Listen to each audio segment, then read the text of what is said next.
ఏలూరు జిల్లా పోలవరం నియోజకవర్గం టీ నరసాపురంలో అర్ధరాత్రి జరిగిన the lemon evangelical fellowship church కూల్చివేత ఘటన ఉద్రిక్తతకు దారితీసింది.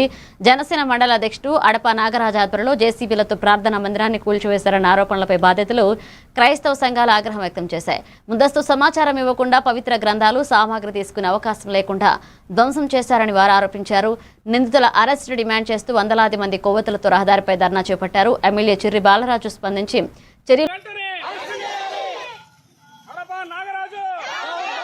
కొమ్ము కాస్తున్నటువంటి ఆ యొక్క అగ్రవర్ణాలకి కొమ్ము కాస్తున్నటువంటి వారు దీన్ని పరిగణలో తీసుకుని అన్ని విధాలా ఆలోచించి ఇది ఒక చర్చకు సంబంధించిన విషయం కాబట్టి ఈ విషయానికి ఈ చర్చలో జరిగినటువంటి నష్టము ఈ చర్చలో జరిగినటువంటి అనేక రకమైన వస్తువులు ఆ చర్చలో ఉన్నాయి. ఇన్వర్టర్ ఉంది, సౌండ్ సిస్టమ్ ఉంది, క్యాషియో ఉంది, సీసీ కెమెరా ఉన్నాయి, పులిపీట్ ఉంది, ఫ్యాన్లు ఉన్నాయి, మీటర్ ఉంది, కరెంట్ ఉంది.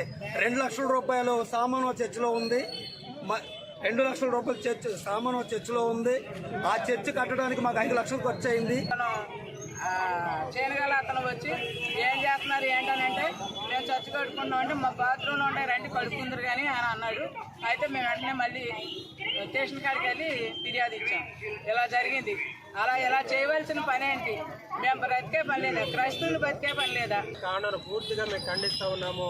దీనికి అన్నే మరి కనుక ఒక పరిష్కారం జరిపించకపోతే కనుక ఈ యొక్క ధర్నాను ఇంకా విస్తృతం చేస్తామని, తర్వాత ఈ మండల పరంగా ఉన్న సేవకులు అందరూ కూడా సంఘాలన్నీ కూడా అందరూ కూడా దీన్ని అంతటిని కూడా ఖండిస్తూ ఉన్నాము. దీని కనుక ఈ దారుణ మారణ కాండను ఆపకపోతే కనుక తగిన పరిణామాలు ఎదుర్కోవాల్సిన పరిస్థితి వస్తుంది. కాబట్టి